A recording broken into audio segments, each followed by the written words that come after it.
سب پر بھاری ہوتا ہے، دہاڑتا ہوا جدھر نکلے سب بھاگ جاتے ہیں، راستہ چھوڑ دیتے ہیں۔ تو میری ماں نے میرا نام حیدر کرار رکھا ہے۔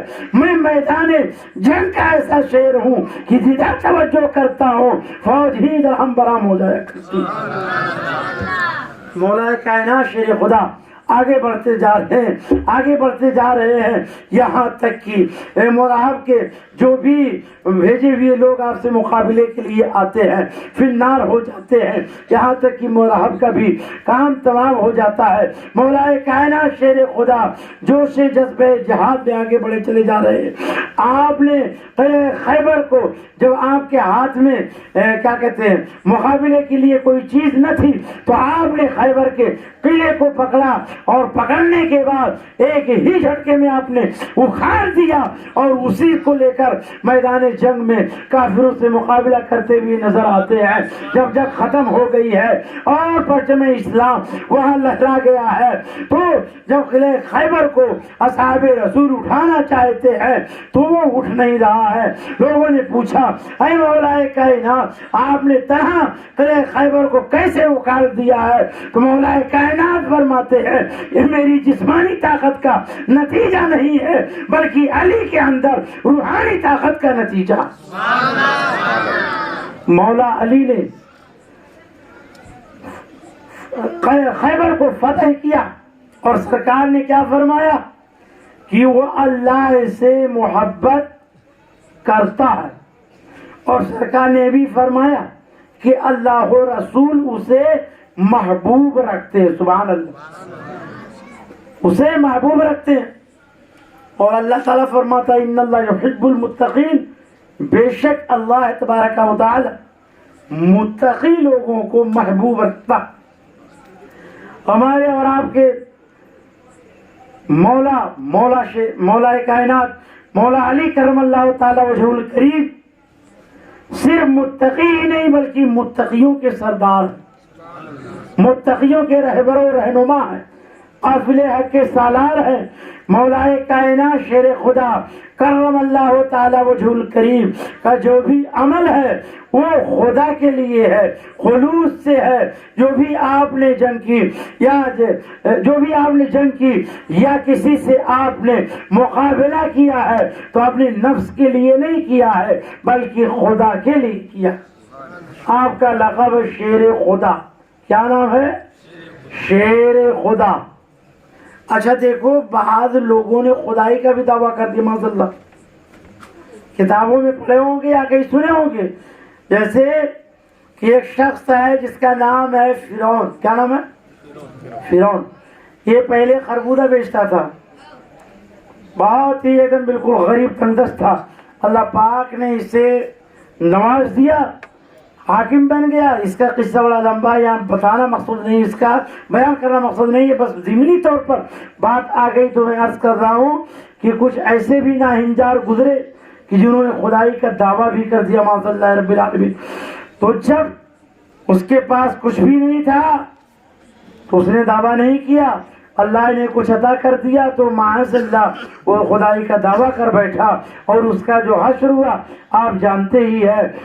تو یہ تو ان لوگوں کا عالم ہے جنہوں نے خداوند قدوس سے بغاوت کی اور خدا کی دی ہوئی نعمتوں کا غلط استعمال کیا۔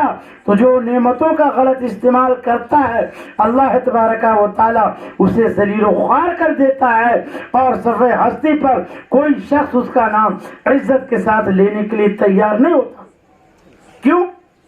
کہ جو اللہ کے ٹھکرائے ہوئے ہیں، جنہیں اللہ نے راندے درگاہ کر دیا، جو اللہ کی بارگاہ کے گستاخ و بے ادب ہیں، اللہ تعالیٰ نے انہیں خوار کیا، یہاں بھی خوار ہیں، آخرت میں بھی خوار ہوں گے۔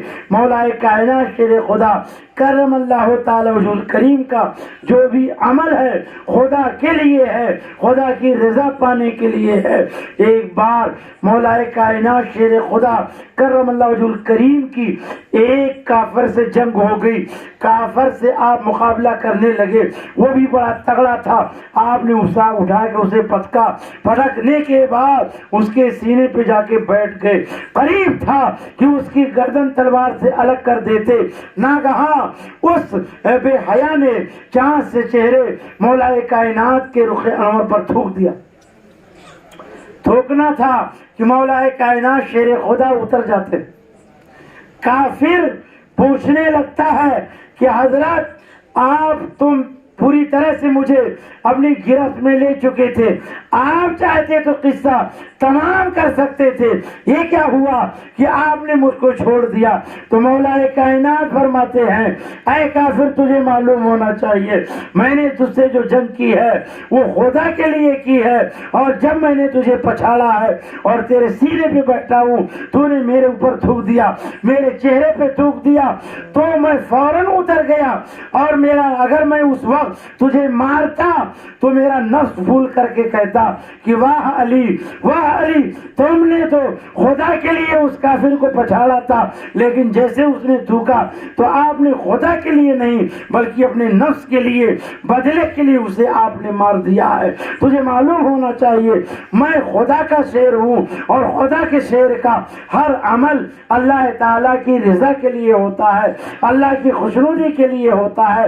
محترم حضرات, ایک فرقہ جو محبت اہل بیت کا دعویٰ کرتا ہے اور اپنے آپ کو شیعان علی کہتا ہے, وہ لوگ صحابہ کرام کے بارے میں کافی گستاخیاں کرتے ہیں, کافی بکواس کرتے ہیں.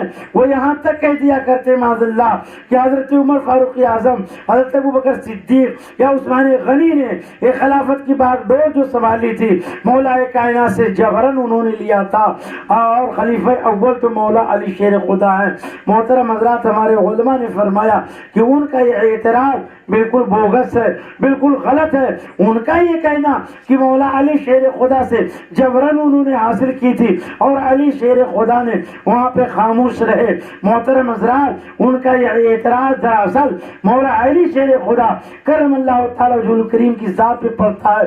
اگر مان لیا جائے کہ حضرت علی شیر خدا نے, تھوڑی دیر کے لیے اگر مانا جائے کہ حضرت علی نے ایسا کیا مصلحتاً, تو یہاں سوال یہ پیدا ہوگا کہ وہ علی شیر خدا کرم اللہ تعالی الکریم جنہوں نے میدان جنگ میں کافروں سے مقابلہ کیا, اسلام کا پرچم لہرایا اور جدھر تشریف لے گئے آپ نے حق کا کلمہ بلند کیا ہے, تو اگر آپ نے مصلحتاً ایسا کیا ہوتا تو اللہ کے رسول آپ کو شیر خدا کا لقب نہیں دیتے, شیر خدا کا لقب نہیں دیتے.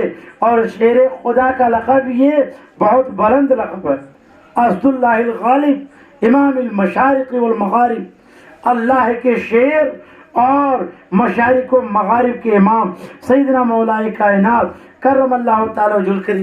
میں نے عرض کیا کہ سرکار مولا کائنات کو اللہ پاک نے فہم و فراست اور حکمت و دانائی میں انفرادی خصوصیت عطا فرمائی.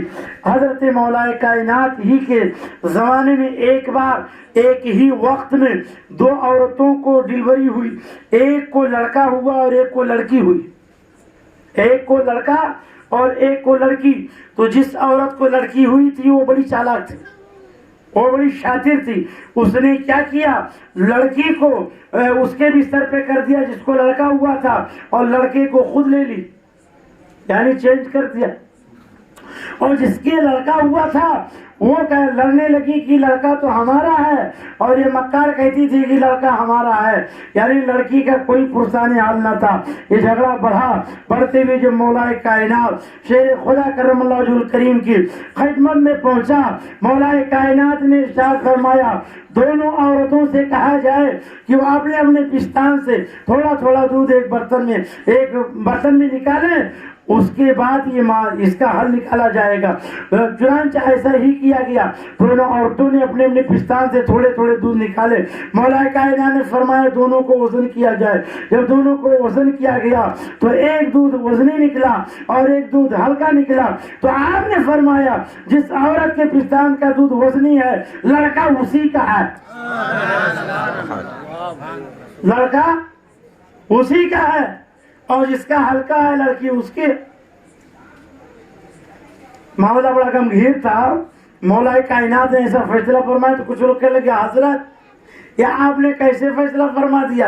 اس کی کوئی دلیل ہے تو مولا فرماتے ہیں قرآن میں اللہ تعالیٰ ارشاد فرماتا لِلذَّكَرِ مِثْلُ حَظِّ الْأُنثَيَيْنِ، لڑکے کا حصہ لڑکی سے ڈبل ہوتا ہے، لڑکے کا حصہ لڑکی سے ڈبل ہوتا ہے۔ تو صرف میراث ہی میں بات نہیں ہے بلکہ دودھ میں بھی یہ خاصیت رہے گی۔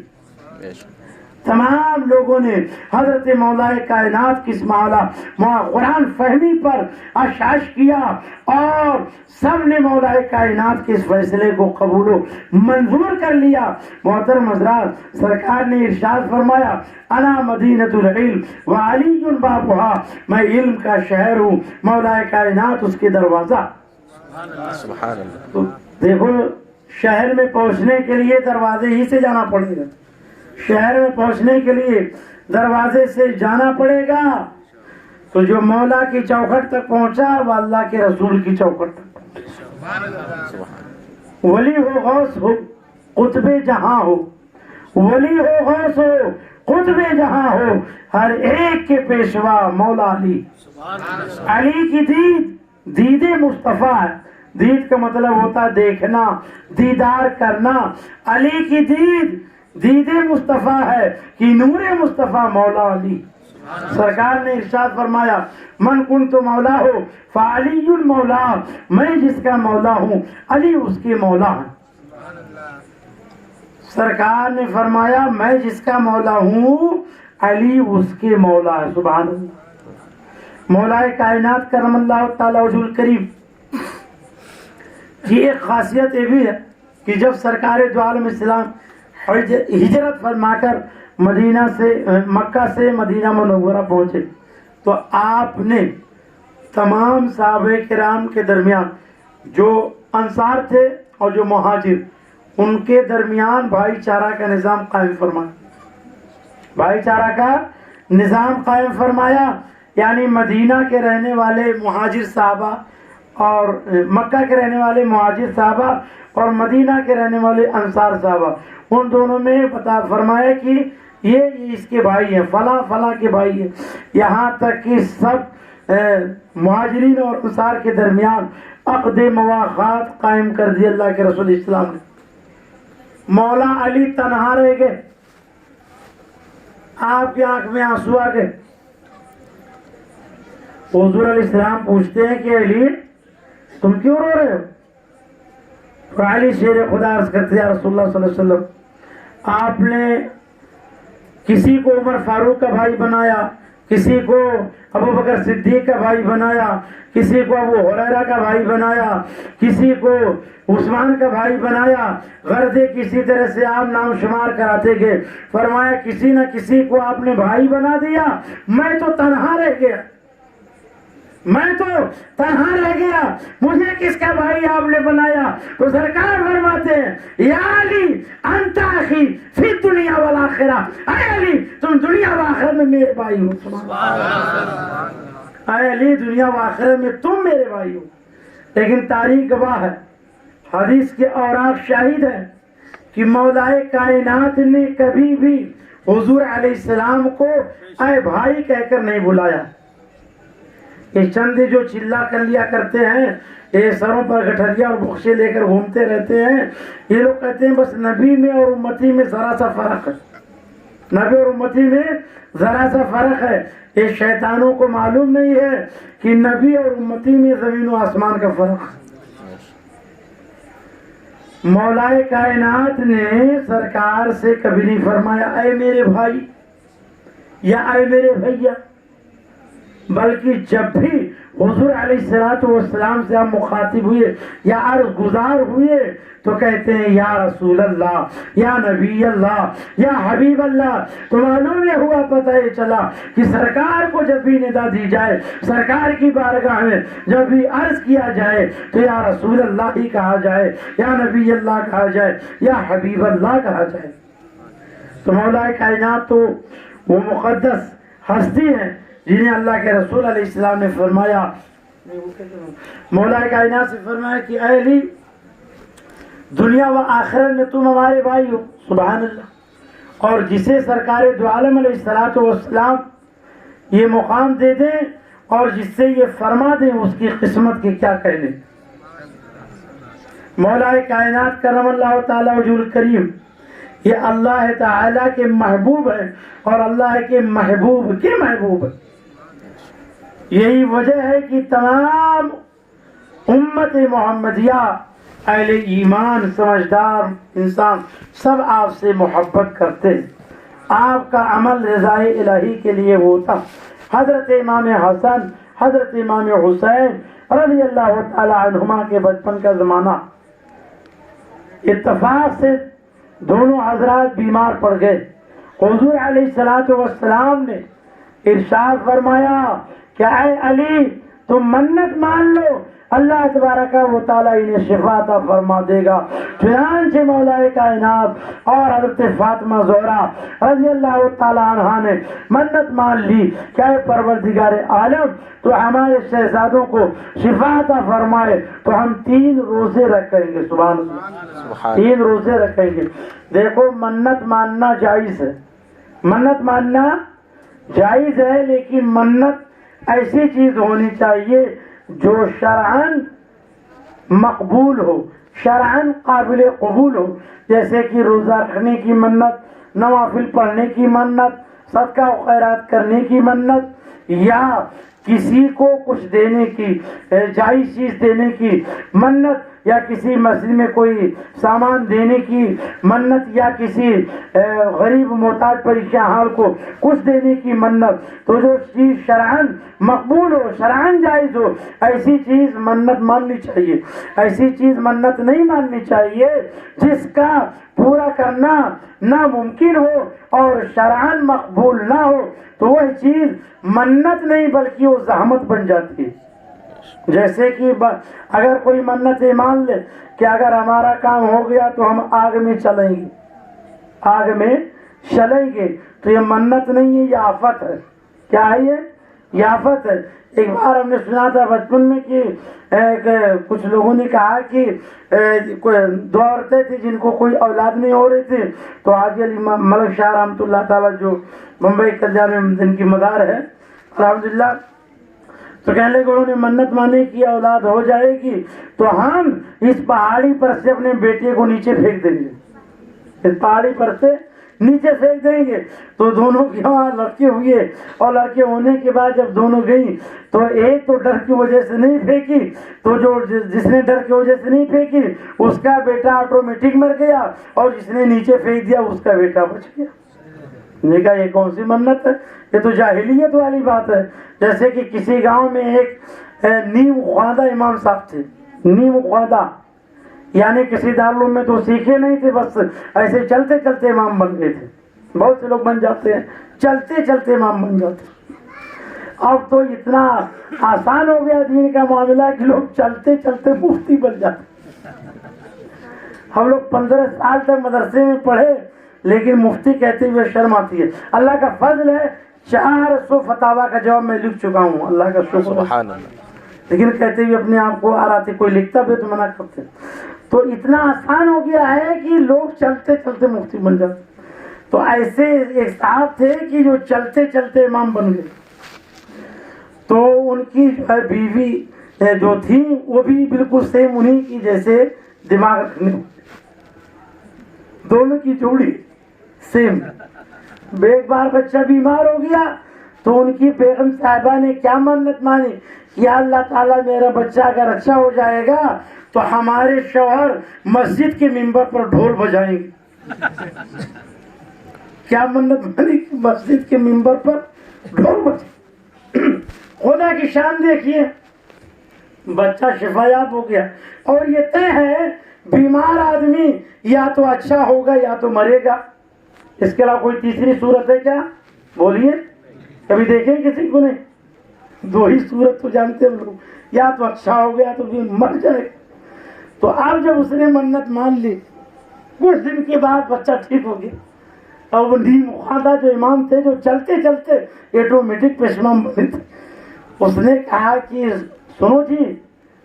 انہوں نے کہا کہ کیا بات ہے؟ کہنے لگے کہ ایسا دیکھو ہمارا جو بیٹا آج چل پھر رہا نا، کھیل رہا ہے نا، میں نے منت مانی تھی اس کی وجہ سے یہ تندرست ہوا. ورنہ نہ جانے کون سی قبرستان میں ہوتا. تو انہوں نے کہا کہ چلو اچھی بات ہے بھائی، منت مان لی، بچہ ٹھیک ہو گیا، چلو اچھا ہے. تو اس نے کہا کہ منت تو میں نے مان لی ہے، لیکن اس پر عمل کرنا تم کو ہے. اس نے کہا کون سا کام ہے؟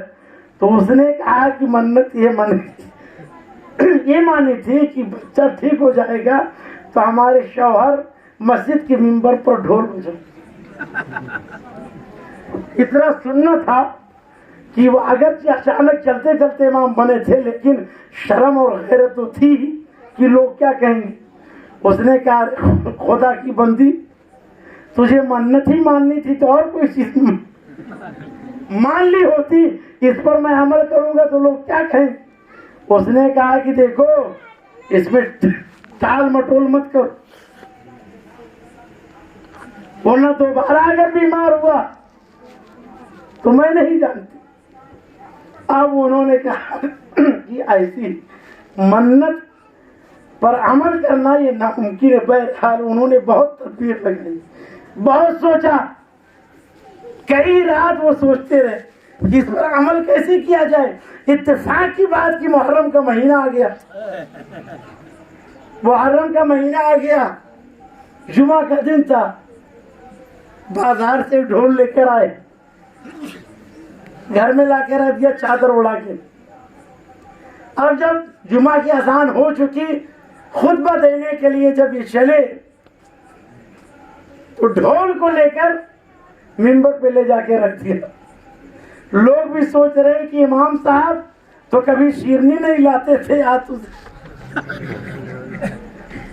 تو اتنی کہ پورے محلے والے خوشحال ہو جائیں گے.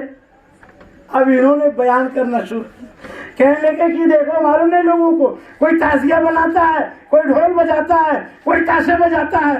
ڈھول بجانا حرام ہے، تاشا بجانا حرام ہے. بولتے بولتے ڈھول ہاتھ بھی لیا، ڈھول اٹھا کے ہاتھ میں لے لیے اور دائیں طرف سے ہاتھ مارا، بائیں طرف سے مارا. کہا اس طرح بھی بجانا حرام ہے، اس طرح بھی بجانا حرام، اس طرح بھی بجانا حرام ہے اور اس طرح بھی بجانا حرام. لپیٹ کے رکھے، نماز ہوئی، گھر پہنچے. بولے خبردار آئندہ سے اگر ایسی منت مانی تو خیر نہیں تھی. ایسی اگر منت مانی، یہ تو میں نے دماغ لگایا، عمل کر لیا، آئندہ سے ایسی منت خبردار نہیں مان. تو میں نے عرض کیا کہ دیکھو منت ماننا جائز ہے، لیکن ایسی منت ہو جو شرعاً جائز ہو اور جس پر عمل کرنا ممکن ہو. ایسا نہ ہو کہ کوئی ایسی منت مان لے کہ ہم آگ میں چلیں گے یا یہاں سے کودیں گے، ایسا کریں گے ویسا کریں گے. اگر کسی نے جہالت سے ایسی منت مان بھی لی ہے تو اس کا پورا کرنا ضروری نہیں ہے، بلکہ اس سے بچنا لازم ہے. امام حسن حسین بیمار، سرکار نے فرمایا کہ منت مان، اللہ پاک شفا دے دے. تو آپ نے مولا کائنات نے بھی فاطمہ زہرا نے اور ان کی لونڈی بی بی فضہ نے منت مانی کہ مولا یہ شفا یاب ہو جائیں گے تو ہم 3 روزے رکھیں گے. چنانچہ جب شفا یاب ہو گئے اور اس کے بعد منت پورا کرنے کا وقت آیا، بھی فاطمہ زہرا گھر میں نگاہ ڈالتی ہیں تو کھانے کے لیے کوئی چیز نہ تھی موجود.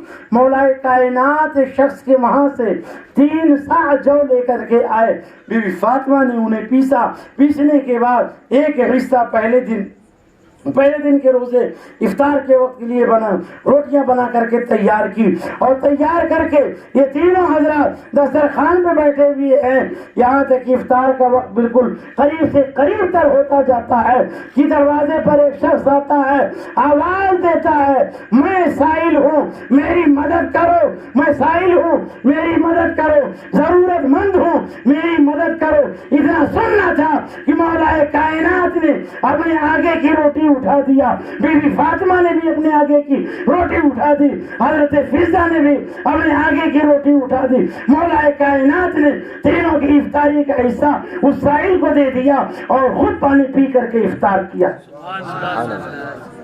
سحری کے وقت تینوں حضرات نے پانی پی کے روزہ رکھا. دوسرا دن آیا، بی بی فاطمہ زہرا رضی اللہ تعالی عنہا نے افطاری کے لیے روٹی بنائی اور تینوں حضرات حسب سابق بیٹھے ہوئے ہیں، افطار کا وقت قریب سے قریب تر آتا جاتا ہے، ایک شخص نے ندا دی، ایک آواز آتی ہے کہ میں یتیم ہوں، غریب ہوں، مفلوق الحال ہوں، خدا کے واسطے میری مدد کیجیے۔ اتنا سننا تھا کہ مولا کائنات نے اپنے آگے کی روٹی اٹھا دیا، بی فاطمہ زہرا رضی اللہ تعالیٰ عنہا نے بھی اٹھا دیا، بیوی فضہ نے اٹھا، مولا علی نے تینوں کی روٹی اس یتیم کو دے دیا اور خود پانی پی کر کے تینوں حضرات نے افطار کیا۔ سحری کے وقت پانی پی کے روزہ رکھتے۔ تیسرا دن آتا ہے تو تیسرے دن بھی جیسے ہی بیٹھے ہوئے دسترخوان پر افطار کا وقت قریب سے قریب تر آتا جاتا، ایک شخص دروازے پر ندا دیتا ہے کہ میں قیدی ہوں، اسیر ہوں، میری مدد کیجیے، خدا کے واسطے مجھے کچھ دیجیے۔ چنانچہ تینوں حضرات نے حسب ثابت اپنے سامنے افطار کے لیے جو روٹیاں بنائی گئی تھی وہ تینوں اٹھا کر ساحل کو دے دیتے ہیں۔ چنانچہ ساحل چلا جاتا ہے اور اس کے بعد صبح میں جب سرکار دو عالم علیہ السلام کی خدمت میں حضرت مولا کائنات حسنین کریمین کے ساتھ پہنچتے ہیں تو کئی دن سے فاقہ کی وجہ سے ان کے پیر لڑکھڑا رہے تھے، نقاہت آ گئی تھی، کمزوری آ گئی تھی، اور رسول اللہ علیہ السلام نے دیکھا، پوچھتے ہیں علی یہ تمہارا کیا حال ہے؟ تو اس طرح سے کیوں تمہارا بدن نہیں وہ ناتواں ہو چکا ہے، کمزور ہو چکا ہے؟ مولا کائنات نے پورا قصہ بیان کر دیا تو حضور علیہ السلام حضرت مولا علی کے گھر تشریف لاتے ہیں، کیا دیکھتے ہیں بیوی فاطمہ زہرا رضی اللہ تعالیٰ عنہ بیٹھی ہوئی ہے، ان کی آنکھوں میں اشک ہے۔ سرکار دو عالم علیہ السلام نے پوچھا اے بیٹی یہ کیا معاملہ ہے، کیوں تم غمزدہ بیٹھی ہو؟ خاتون جنت رضی اللہ تعالیٰ عنہ تینوں دن کا قصہ بیان کرتی ہے، ابھی بیان ہی کر رہی تھی کہ جبریل امین علیہ السلام آ جاتے ہیں اور عرض کرتے ہیں کہ اللہ کے رسول علی شیر خدا کے فاطمہ زہرا کے دروازے پر پہلے دن جو مسافر بن کر آنے والا تھا، سائل بن کر آنے والا تھا، دوسرے دن جو یتیم بن کر آیا، تیسرے دن جو قیدی بن کر کے آیا تھا، تو دنیا کا کوئی قیدی نہیں تھا، دنیا کا کوئی سائل نہیں تھا، دنیا کا کوئی یتیم نہیں تھا، بلکہ آنے والا اللہ کا بھیجا ہوا فرشتہ تھا جو اہل بیت کے ایثار کا امتحان لے رہا تھا۔ اور مبارک ہو کہ اہل بیت اطہار اس امتحان میں کامیاب ہو گئے۔ سبحان اللہ، خود تو بھوکے غیروں کو کھلا دیتے تھے، کیسے صابر تھے محمد کے گھرانے۔ اللہ تبارک تعالی ہم سب کو شہدائے کرب و بلا کا صدقہ عطا فرمائے، حسنین کریمین کے نقش قدم پہ چلنے کی توفیق عطا فرمائے، اور مولا کائنات کرم اللہ تعالی وجہ الکریم کی بارگاہ سے من تقسیم ہونے والے انعام کرام سے اللہ تعالی ہم سب کو مستفیض و مالا مال فرمائے۔ مولا کائنات شیر خدا قدم اللہ تعالی الکریم کی شہادت کا جو واقعہ ہے وہ بھی بڑا دلدوز واقعہ ہے، بڑا المناک واقعہ ہے۔ مولا کائنات شیر خدا قدم اللہ تعالی وجہ الکریم کو عبد الرحمن ابن ملجم نے عین جب آپ فجر کے وقت مسجد میں جا رہے تھے، آپ کی عادت کریمہ تھی کہ آپ جب جاتے تھے تو لوگوں کو نماز کے لیے پکارتے ہوئے جاتے تھے۔ یہ بدتمیز کوفہ کی جامع مسجد میں چھپا ہوا تھا۔ جیسے مولا علی شیر خدا اندر داخل ہوتے ہیں، یہ ظاہر میں بجھا ہوا نیزہ جو لیا تھا اس سے آپ کے اوپر حملہ کرتا ہے۔ آپ زمین پہ تشریف لے آتے ہیں اور کہتے ہیں فزت برب الکعبہ، رب کعبہ کی قسم میں کامیاب ہو گیا۔ چنانچہ حضرت امام حسن حسین بھی چلے ہی آ رہے تھے، جب یہ منظر دیکھا اور لوگ بھی آ رہے تھے، لوگوں نے اس عبد الرحمن ملجم کو پکڑا، پکڑنے کے بعد اس کو قید کر کے لے کے آئے۔ مولا شیر کائنات زمین پر ہیں، جب آپ کو گھر لایا گیا آپ نے آنکھ کھولی تو کیا دیکھتے ہیں؟ جس نے مجھ پر حملہ کیا ہوا تھا وہ قیدی بنا ہوا ہے۔ آپ نے فرمایا کہ دیکھو یہ ہمارے گھر آیا ہوا ہے، اس کی خاطر تواضع کرو اور اس کے خاطر تواضع میں کوئی کمی نہ آنے دو۔ آپ دیکھ رہے ہیں کہ ان کے کرم کا عالم یہ ہے کہ جو ان پر حملہ کیا، تکلیف پہنچائی اور شہید کیا، اللہ مولا کائنات نے اس کے ساتھ بھی بھلائی کا سلوک کیا، اور بھلائی کرنے کا آپ نے اپنے اہل خانہ کو حکم دیا. اللہ تبارک و تعالی مولا کائنات کرم اللہ تعالی وجہ الکریم کی بارگاہ سے تقسیم ہونے والے انعام و اکرام سے ہم سب کو مستفیض و مالا مال فرمائے. کل آپ نے فضائل اہل بیت کے حوالے سے خطاب سنا. آج مولا کائنات شیر خدا کرم وجہ الکریم انشاءاللہ عز و جل کل حضرت خاتون جنت رضی اللہ تعالی عنہ کے حوالے سے اسی طرح سے عاشورہ تک شہدائے کربلا کے احوال اور مدینہ منورہ سے روانگی، مکہ سے روانگی اور حضرت امام مسلم کا کوفہ پہنچنا، یہ سارے واقعات جو ہے الگ ترتیب انشاءاللہ تبارک تعالیٰ بیان کیے جائیں گے. اللہ تعالیٰ اس مجلس کو اپنی بارگاہ میں قبول فرمائے. دوران خطاب اگر کوئی جملہ سبقت لسانی سے نکلا ہو اللہ پاک اسے معاف فرمائے. یہ جو چند باتیں میں نے عرض کی اللہ پاک قبول فرمائے. بس اس شعر کے ساتھ میں اپنی بات کو تمام کرتا ہوں کہ پیاسے رہو گے ساقیے کوثر کو چھوڑ کر، پی جاؤ چاہے ساتھ سمندر نچوڑ کر. کتنا بلند ہو گیا مٹی کا آدمی رشتہ رسول پاک کے قدموں سے جوڑ کر. کونین میں بلند ہے، کونین میں بلند ہے رتبہ حسین کا، فرش زمین سے عرش تک شہرا حسین کا، بے مثل ہے جہان میں کنبہ حسین کا. سلطان